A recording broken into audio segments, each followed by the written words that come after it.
The ship made a terrible sound as it fell through the sky. Metal screamed. Lights flashed red all around Hana. She held onto her seat with both hands, her heart beating so fast she could hear it in her ears. The planet below was green and purple, with tall mountains and thick forests. It was supposed to be a simple research mission. Just land, collect samples, and leave. But something went wrong with the engine. The impact threw Hana forward. Her safety belt caught her, pushing the air from her lungs. Everything went quiet for a moment. Then came the hissing sound of broken systems and the smell of burnt plastic. Hana unbuckled herself with shaking hands. She was alive. The ship was not going to explode. These were good things. She checked her supplies. The emergency kit was intact, food for 2 weeks, water purification tablets, a basic shelter dome, medical supplies, and, most important to Hana at that moment, her personal bag with her toothbrush and other hygiene items. Some people might think it was silly to care about brushing teeth when stranded on an alien planet, but Hana had always been particular about dental care. The ship's computer was dead. The communication system was broken. The rescue beacon was the only thing still working, blinking a weak orange light. Help would come, but it might take days or even weeks. Varus Prime was far from the main shipping routes. Hana would have to survive until then. She dragged her supplies out of the crashed ship. The sun was setting, painting the sky in shades of red and gold. The air was breathable, which the sensors had confirmed before the crash. It smelled like earth after rain, mixed with something sweet she could not identify. Strange birds with 4 wings flew overhead, making clicking sounds to each other. Hana set up the shelter dome near a cluster of large rocks.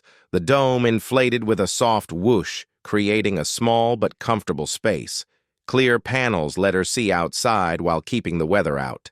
She arranged her supplies inside, creating a little area that felt almost like home. As darkness fell, the forest came alive with sounds, hoots and chirps and rustling leaves. Hana tried not to think about what kinds of creatures made those noises.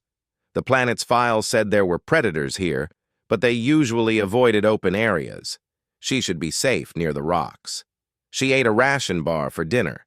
It tasted like cardboard mixed with artificial strawberry, but it had all the nutrients she needed. Then she pulled out her water bottle and took a long drink. The crash had been terrifying, and her mouth felt dry. It was time for bed, but Hana could not sleep without brushing her teeth. It was her routine, something she had done every night since she was a small child. Routines were important, especially when everything else was chaos. She filled a small cup with water from her bottle, squeezed toothpaste onto her brush, and began the familiar motions. Back and forth, up and down, making sure to get the back teeth. Her mother had taught her well. Hana found the repetitive action calming. For 2 minutes, she could forget about the crashed ship and focus on something simple and normal. She did not notice the eyes watching her from the darkness. 4 pairs of eyes, to be exact. They gleamed in the dim light from her shelter dome, reflecting like small moons. The creatures were about 50 meters away, hidden in the thick bushes at the forest edge. They watched with intense focus as the strange pale being moved the stick thing in her mouth, white foam appearing and disappearing. The largest of the 4 made a soft chittering sound. The others responded with quiet chirps. They had never seen anything like this before. The being was not from their world. It smelled different, like metal and strange chemicals, but also like something organic and alive. It was small, smaller than a full-grown Velcron, with no fur and no visible claws or fangs. But the stick ritual was fascinating. The being would move the stick back and forth in its mouth, scrubbing its teeth. The cubs understood teeth. Teeth were important. Teeth were for hunting and eating and defending. But they had never seen anyone clean their teeth like this. Mother had shown them how to scrape their fangs against tree bark, but this was different. This was deliberate and careful. When Hana spit the foam into her waste container and rinsed her mouth, all 4 cubs mimicked the motion, moving their paws in front of their snouts. They did not understand why they were doing it, only that it seemed important. Hana wiped her mouth and put her toothbrush away in its case. She felt better now, more ready to sleep. She arranged her sleeping bag inside the dome and climbed in, sealing the entrance behind her. The dome's soft walls glowed with a gentle blue light, just enough to see by. Outside, the 4 cubs moved closer, not close enough to be seen, but close enough to smell the being better. The largest one, a female with dark stripes along her spine, tilted her head. She made a decision. They would watch this creature. They would learn from it. Maybe it could teach them things. The cubs settled down in the bushes, their bodies blending perfectly with the purple and green foliage. They would take turns keeping watch through the night. The strange being with the stick ritual was interesting, and interesting things were rare on Varus Prime. Inside the dome, Hana finally felt her eyes growing heavy.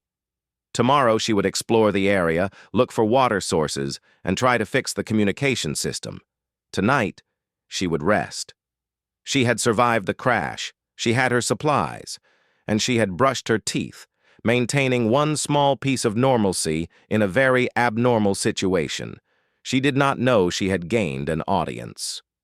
She did not know that 4 young predators were now deeply curious about her dental hygiene routine. She did not know that this simple act of brushing her teeth would change everything. The moons of Varus Prime rose slowly into the night sky, casting silver light across the crashed ship and the small shelter dome. In the bushes, 4 pairs of eyes remained fixed on the dome, waiting for morning to see what other strange and wonderful things the pale being would do. The toothbrush, safely tucked away in its case, had no idea it was about to become the most important tool in interspecies communication.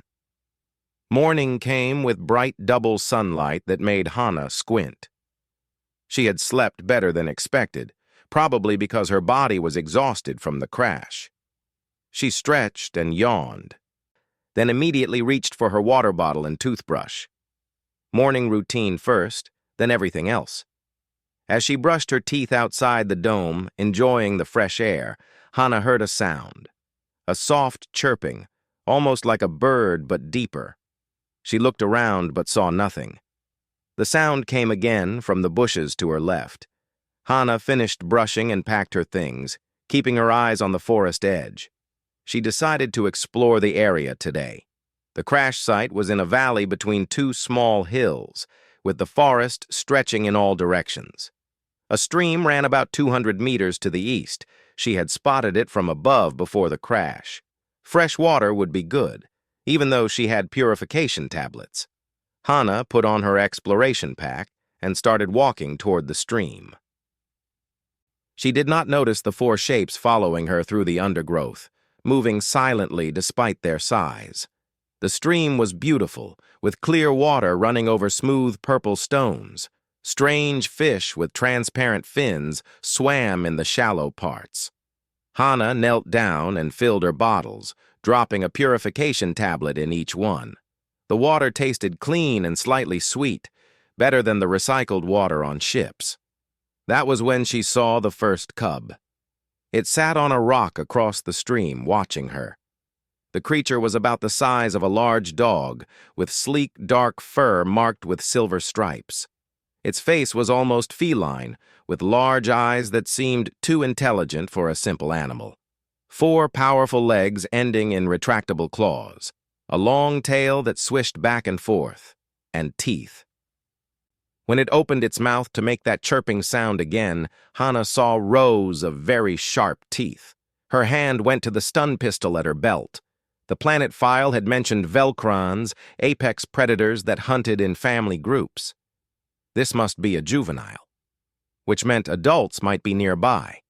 But the cub did not attack. It tilted its head and made that chirping sound again. then moved its front paw in a strange back-and-forth motion. Hana frowned. That motion looked familiar. It looked like how she moved her toothbrush. 3 more cubs emerged from the bushes, all similar in size but with slightly different markings. They sat in a row and watched her with intense focus. One of them, the largest with the darkest stripes, chirped and moved its paw in that same brushing motion. "You were watching me last night," Hana said softly. "Weren't you?" The cub's ears perked up at her voice. The largest one stood and took a step closer to the stream. Hana tensed, but the cub did not seem aggressive. It just seemed curious. Hana made a decision. Slowly, very slowly, she reached into her pack and pulled out her toothbrush. The cub's reaction was immediate. They all stood up, chirping excitedly, their tails swishing faster. The largest cub jumped across the stream in one powerful leap, landing 3 meters from Hana. She froze. This was either very smart or very stupid. The cub was close enough to hurt her badly if it wanted to, but it just sat down again and watched the toothbrush with fascination. Up close, Hana could see the cub was female, with small scars on her snout from play fighting. "You like this?" Hana asked, holding up the toothbrush. She made a brushing motion in the air. The cub chirped and mimicked the motion with her paw. The other 3 cubs splashed across the stream to join them, all making excited sounds. Hana laughed despite her nervousness. These were predators, yes, but they were also just babies. Curious babies who had become fascinated with toothbrushing for some reason. She slowly put the toothbrush away, and the cubs made disappointed sounds. "Sorry, friends. I need to save it for actual brushing," she said. As she stood up, something made her look toward the deeper forest. A feeling, maybe instinct. The cubs must have felt it too, because they all suddenly went quiet and still. Then Hana smelled it, the heavy, musky scent of something dead. She followed the cubs as they walked into the forest, staying a careful distance behind. They moved silently now, their playful behavior gone. After a few minutes, they stopped in a small clearing. Hana's heart sank when she saw what lay there. An adult Velcron, clearly the cub's mother, was dead. She had been dead for maybe 2 days, judging by the state of the body. Her side showed terrible wounds, probably from another large predator. She had fought to protect her cubs and lost. The 4 young Velcrans sat around their mother's body, making soft, keening sounds. The largest cub, the female, pressed her nose against her mother's still face. It was heartbreaking to watch, this display of grief from creatures she had been taught to think of as simple animals. Hana felt tears in her eyes. She understood loss. She understood being alone. These cubs had no one now. On Varus Prime, young Velcrons without a parent rarely survived. Other predators would kill them, or they would starve when they could not hunt properly yet. The largest cub looked at Hana with those intelligent eyes. Then she walked over and sat at Hana's feet. The message was clear. "You are strange, but you are here. Help us." "This is against every protocol," Hana muttered to herself. Interfering with alien wildlife was forbidden. Taking in alien creatures was forbidden. But leaving these cubs to die felt wrong in a way that went beyond rules and protocols. The other 3 cubs joined the first, all sitting around Hana in a circle. They looked up at her with hope in their eyes. The smallest one, with the lightest colored fur, chirped softly and touched Hana's leg with its paw. Hana made her decision. She would help them survive until rescue came. Then she would deal with the consequences. She had food and shelter she could share. And maybe, just maybe, these cubs could help her survive too. Velcrans were strong and fast. They knew this planet better than any research file could teach her. "Okay," she said quietly. "Okay, you can come with me. But we need names if this is going to work." She pointed at the largest female cub, the one with the darkest stripes. "Tay. Your name is Tay." The cub tilted her head. and Hana decided to believe she understood. The second largest, another female with a white patch on her chest, became Rena. The medium-sized male with silver eyes became Minho, and the smallest, the one with the lightest fur, she named Sora. The cubs followed Hana back to her shelter dome without hesitation. They seemed to understand that she was their best chance now. As they walked, Hana tried not to think about how much her life had just become complicated. She had crashed on an alien planet. Her ship was broken.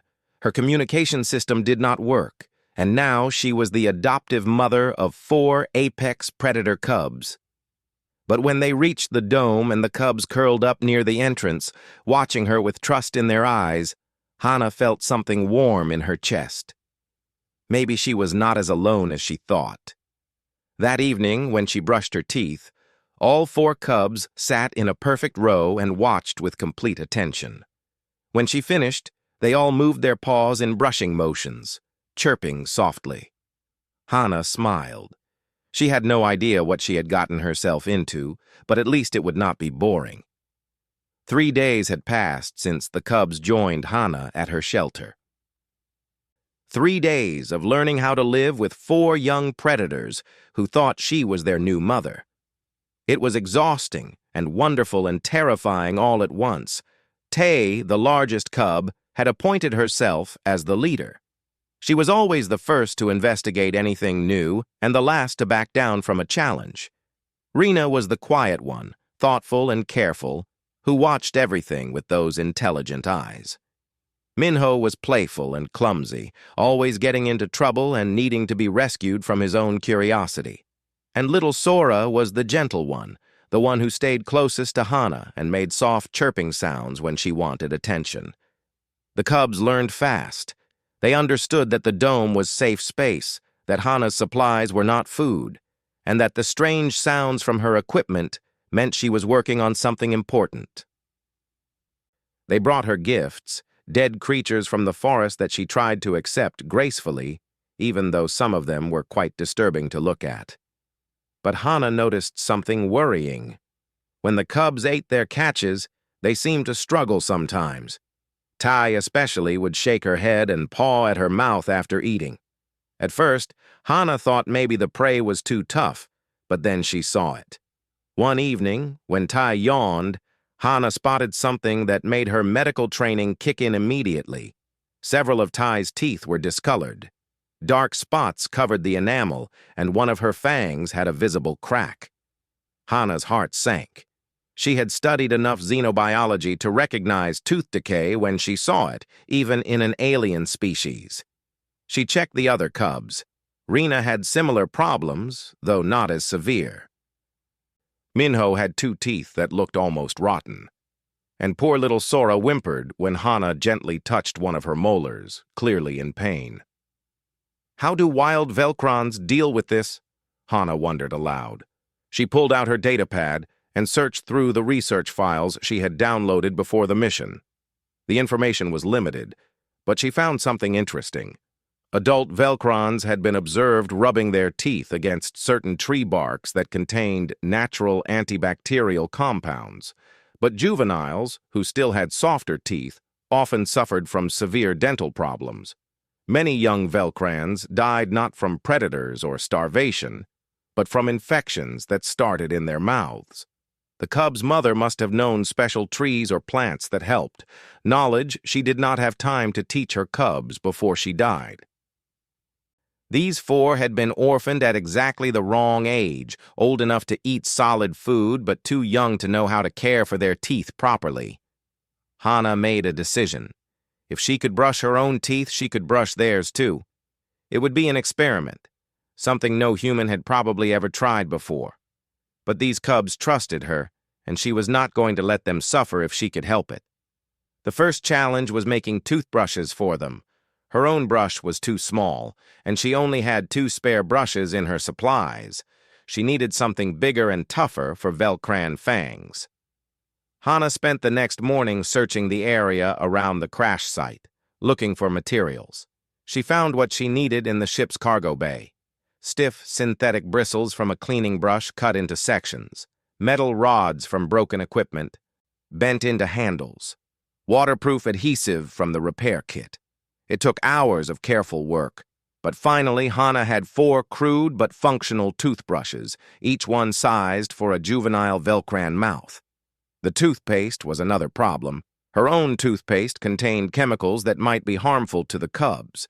She needed something natural but effective. After more searching through her research files, Hana found information about a plant native to Varus Prime. The leaves, when crushed, produced a paste with antibacterial properties. Local herbivores were observed eating the plant specifically after meals. Hana took Tai with her to find the plant. The cubs seemed to understand they were looking for something and used her superior sense of smell to help. After an hour of searching, Tai led Hana to a cluster of low bushes with broad purple leaves. Hana recognized them from the description. She carefully harvested several leaves, making sure not to damage the plant. Back at the dome, she crushed the leaves using a rock and a metal plate, creating a thick green paste. It smelled minty, which was encouraging. She tested a tiny amount on her own teeth first. The taste was bitter but not unpleasant, and her mouth felt clean afterward. Good enough. Now came the hard part, convincing 4 predator cubs to let her stick brushes in their mouths. Hana started with Sora, the smallest and most trusting. She sat down and called the cub over. Sora approached cautiously, curious about the new objects in Hana's hands. Hana showed her the brush, let her smell it, then very gently opened Sora's mouth. The cub's teeth were sharp and dangerous up close, but Sora held still, trusting her. Hana applied a small amount of the plant paste to the brush and began to carefully clean Sora's teeth. The cub jerked back at first, surprised by the sensation, but Hana spoke softly and kept going. After a moment, Sora relaxed. Her tail started to swish slowly, almost like purring. She was enjoying it. When Hana finished and released her, Sora made a happy chirping sound and licked her newly cleaned teeth. The other cubs crowded around, curious about what had happened. Minho was next, eager to try anything new. He was less patient than Sora, squirming and trying to chew the brush, but Hana managed to clean his teeth thoroughly. Rena watched the process carefully before her turn. When Hana reached for her, she opened her mouth willingly, understanding what was expected. She held perfectly still during the entire brushing, her eyes fixed on Hana's face with complete trust. Tay was last. As the leader, she was the most cautious, the most protective. She watched Hana with those intelligent eyes, clearly thinking hard about whether to allow this. Finally, she stepped forward and sat down, opening her mouth in submission. It was a powerful gesture, a predator showing vulnerability to someone she had accepted as family. Hana was extra gentle with Tay, knowing how important this moment was. She cleaned each tooth carefully, paying special attention to the damaged ones. When she finished, Tay closed her mouth and rubbed her head against Hana's shoulder. It was the first time any of the cubs had shown such clear affection. That night, the toothbrushing routine became official. After dinner, Hana would line up all 4 cubs and brush their teeth one by one. It took almost an hour to do all of them properly, but it quickly became everyone's favorite time of day. The cubs would chirp excitedly when Hana brought out the brushes. They would line up without being told, waiting patiently for their turns. Within a week, Hana could see improvement. The dark spots on their teeth were fading. Sora stopped whimpering when she ate. Tai's cracked fangs seemed to be healing, or at least not getting worse. The plant paste was working.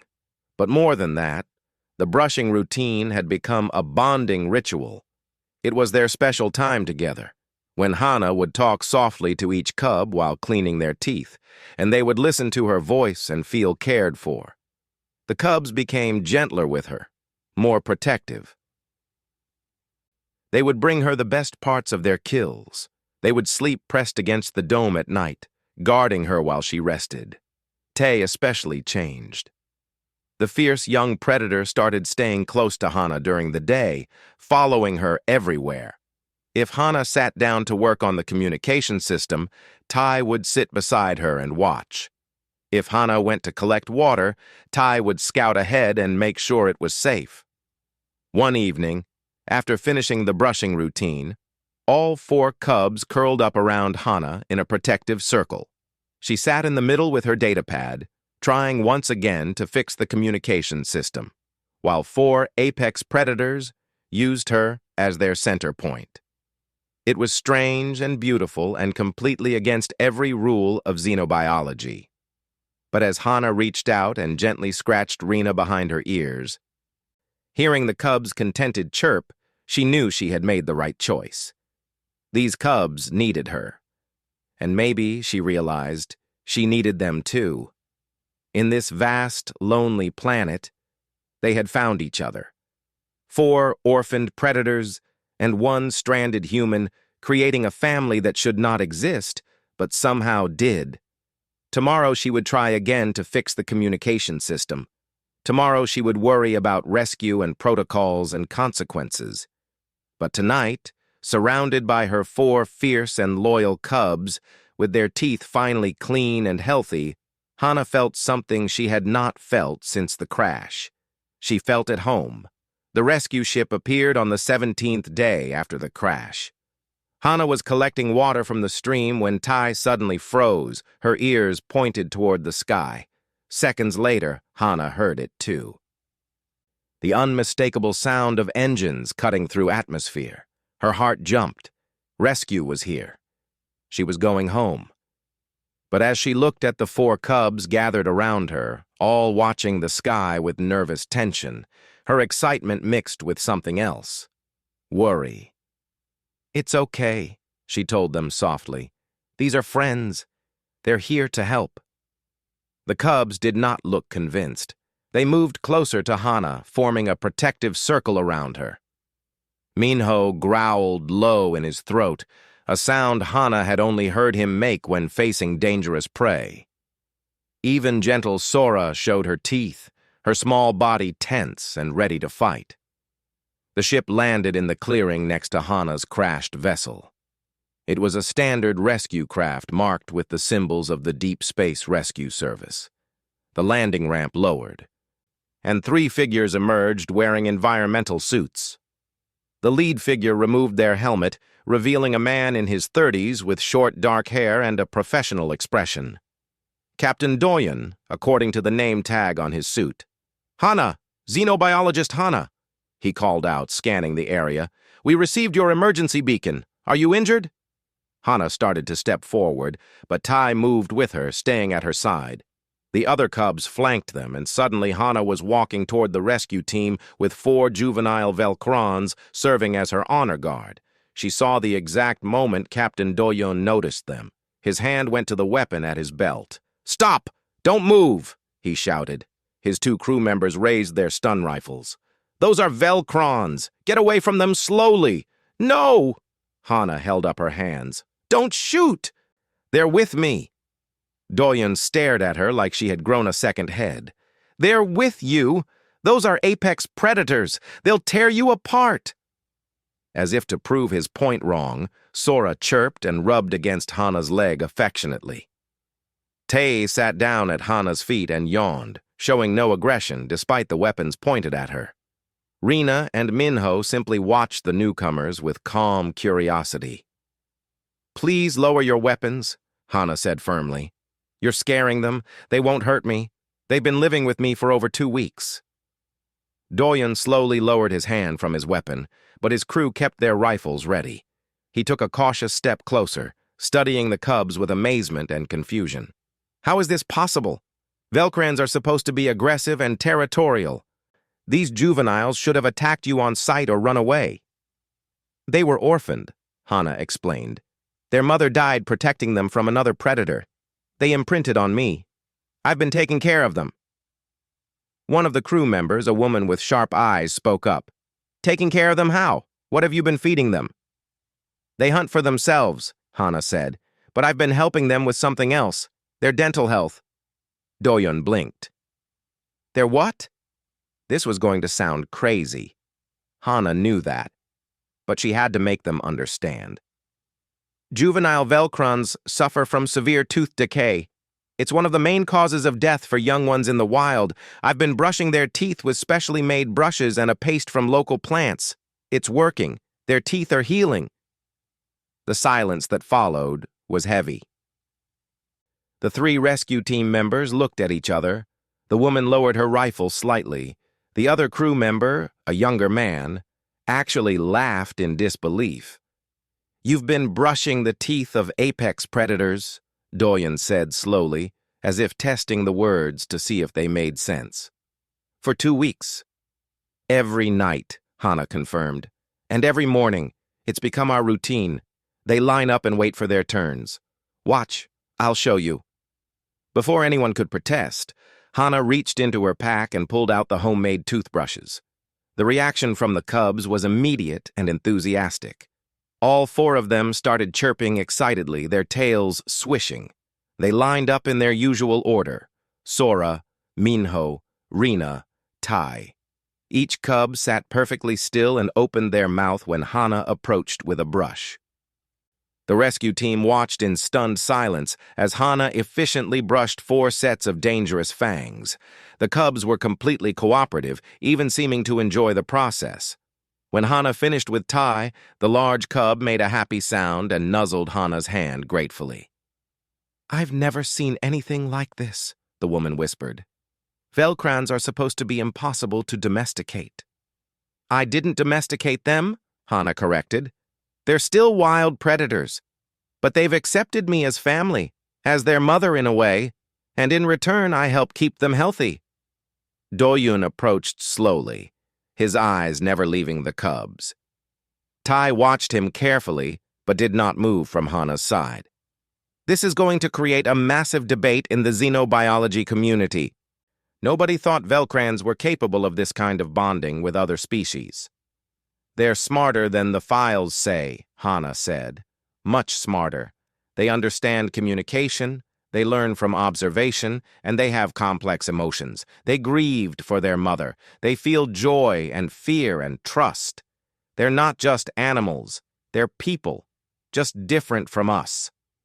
The younger crew member finally spoke. "So what happens now?" "We're here to rescue you and take you home." Hannah's stomach tightened. This was the moment she had been dreading. "I can't leave them. They won't survive without me. They're too young to hunt large prey effectively, and they don't know which plants to use for their teeth. If I leave, they'll die." "You can't bring them with you," Doyen said, though his tone was gentle. "They're indigenous wildlife. Removing them from their planet would be a violation of a dozen regulations, and they're dangerous. What happens when they grow to full size? They'll be 3 times larger and powerful enough to kill with one bite." "They won't hurt me," Hannah insisted. "I raised them. I take care of them. They're loyal." "Hannah, please be reasonable." His words were cut off by a sudden roar from the forest. Deep and terrifying, the kind of sound that made human instincts scream danger. A massive shape emerged from the trees. An adult velcron, easily 3 times the size of the cubs, with scars covering its body and eyes that held nothing but hunger and anger. This was a true predator, one that saw the rescue team and Hannah as potential prey. The crew raised their weapons, but they were too slow. The adult velcron charged, moving with terrifying speed. Doyun pushed his crew members aside and reached for his sidearm, but he would never make it in time. Then 4 smaller shapes became blurs of motion. Tay hit the adult velcron first, leaping at its throat with a snarl that echoed through the clearing. Rena and Minho attacked its legs, working together to throw off its balance. Sora, the smallest and gentlest of the cubs, went for its eyes with a fierce cry that showed she was still a predator when her family was threatened. The adult velcron was larger and stronger, but it was fighting 4 coordinated attackers who had been hunting together for weeks. More than that, it was fighting 4 cubs who were protecting their mother. The ferocity of their defense was stunning. Within seconds, the adult predator retreated, limping and bleeding from multiple wounds. It had underestimated the cubs, thought they would be easy prey. It had learned a painful lesson. The 4 young Velcrans chased it back to the tree line, making sure it knew to stay away. Then they returned to Hana, checking her over with worried chirps, making sure she was not hurt. Tay placed herself between Hana and the rescue team, her body language clear. The strangers might be the bigger threat now. "Stand down, Tay," Hana said softly. "They're not enemies." Tay hesitated, then slowly relaxed, though she stayed close to Hana. The other cubs followed her lead, forming a protective semicircle. Doyen holstered his weapon with shaking hands. His face was pale. "They just saved our lives. Those cubs just fought off an adult Velcron to protect us." "To protect me," Hana corrected quietly. "You were just in the way. But yes, they're protective, they're loyal, and they're mine. So I'll ask you again, Captain. What happens now?" Doyen looked at his crew, then at the cubs, then at Hana standing there surrounded by her unlikely family. He seemed to be having an internal struggle, weighing regulations against reality. Finally, he sighed deeply. "I need to contact headquarters," he said. "This situation is way above my authority level. But Hana, you need to understand something. Even if they let you keep the cubs, even if we can find a legal way to make this work, your life will never be the same. You'll be responsible for 4 apex predators for the rest of their lives. That could be 30 years or more. And when they're fully grown, they'll be as big as cargo shuttles and capable of incredible damage." "I know," Hana said. She looked at her 4 cubs. At Tay's fierce protective stance, at Rena's intelligent eyes, at Minho's ready-for-anything posture, at little Sora pressed against her leg. "But I can't abandon them. They're my family now." Tay made a soft, chirping sound, almost like agreement. The other cubs echoed her. In that moment, surrounded by her protective cubs, and faced with rescue team who had just seen what these creatures would do to defend her, Hana knew there was no going back. She had made her choice 17 days ago when she had named them. Everything else was just figuring out the details. The next 3 days were filled with communication calls, debates, and arguments that happened over Hana's head. Captain Doyen spent hours on his ship's communication system, talking to officials, scientists, and legal experts across multiple star systems. The rescue team set up a temporary camp near Hana's dome, and she found herself being interviewed by what felt like hundreds of people through video calls. Through it all, the cubs stayed close to Hana. They seemed to sense her stress and became even more protective. Tay rarely left her side. Rena watched the rescue team with careful eyes, assessing whether they were threats. Minho tried to cheer Hana up by bringing her interesting rocks and dead creatures he thought were pretty. And Sora simply pressed against Hana whenever she sat down, offering silent comfort. The toothbrushing routine continued every morning and evening. Captain Doyen and his crew watched in fascination as the 4 predators lined up obediently, opened their mouths, and sat perfectly still while Hana cleaned their fangs. The female crew member, whose name was Minji, started recording everything for the research teams waiting back at headquarters. "This changes everything we thought we knew about Velcrans," Minji said on the 3rd evening, watching Hana finish brushing Minho's teeth. "The intelligence level, the capacity for bonding, the ability to learn complex behaviors. It's revolutionary." "They were always this smart," Hana said, moving to Rena. "We just never gave them the chance to show us. We saw them as dangerous animals and treated them that way. But they're so much more." The youngest crew member, Jiho, had overcome his fear enough to sit a few meters away and observe. "How did you figure out the dental care thing? That seems so specific." Hana explained about finding the research on juvenile mortality rates. about discovering the plant with antibacterial properties, about making the brushes from salvaged materials. It started because they were fascinated by watching me brush my own teeth. They imprinted on the behavior before I even understood why it mattered to them. In a way, they taught themselves that dental care was important. I just provided the tools and the knowledge. On the fourth day, Captain Doyen called everyone together. His expression was serious, but not angry. Hana's heart pounded as she stood with the cubs gathered around her legs. I've been in contact with the Xenobiology Council, the Deep Space Ethics Committee, and about a dozen other organizations, Doyen began. Your situation has created quite a debate, Hana. There are people who want you arrested for interfering with indigenous wildlife. There are others who want to take the cubs away for study, and there are some who think this whole thing is a hoax. Hana's hands tightened into fists. Tay growled softly, picking up on her distress. What did you tell them? I sent them all of our recordings. I sent them witness statements from my entire crew. I sent them biological scans of the cubs showing improved dental health and no signs of disease or malnutrition. I told them exactly what I saw. A xenobiologist who made an ethical choice to save 4 orphan juveniles and discovered something incredible in the process. He paused, and Hana held her breath. They're going to let you keep them, Doyen said, and Hana felt her knees go weak with relief. But there are conditions, many conditions. Over the next hour, Doyen explained the agreement that had been reached. Hana would be allowed to remain as the cub's guardian, but she would have to participate in an official research program. She would need to document everything, submit regular reports, and allow occasional visits from xenobiology teams.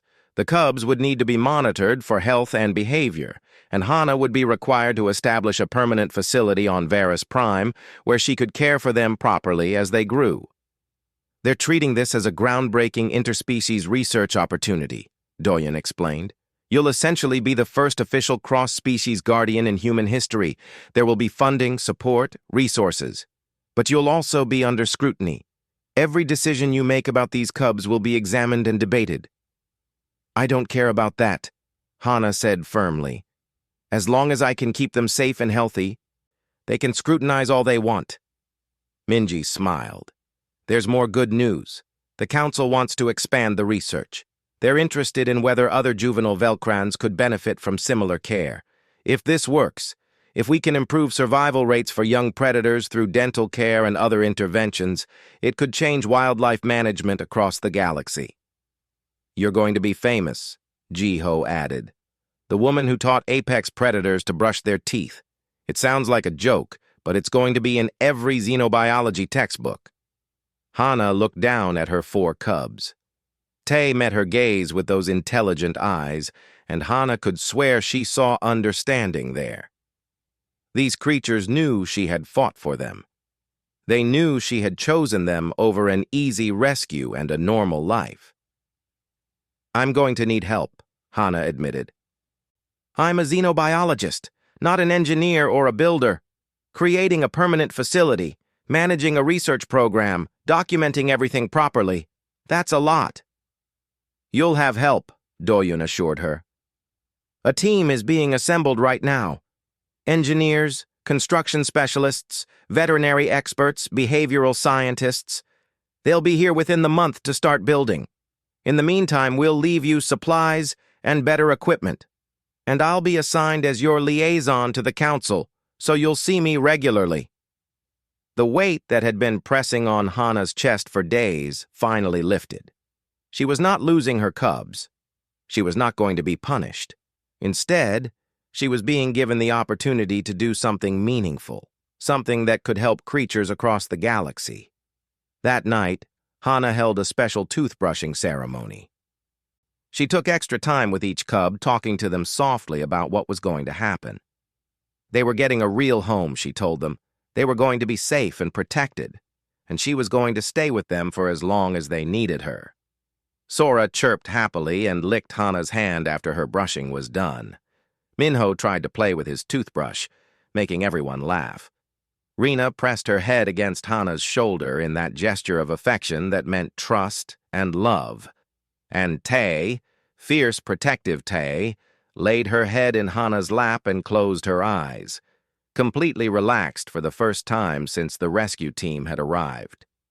The rescue team left the next morning, taking Hana's crashed ship with them for salvage. They left behind a much larger shelter dome, better cooking equipment, enhanced communication systems, and enough supplies to last for months. Captain Doyen promised to return in 2 weeks with the first construction team. As Hana watched the rescue ship disappear into the sky, she felt a strange mixture of emotions.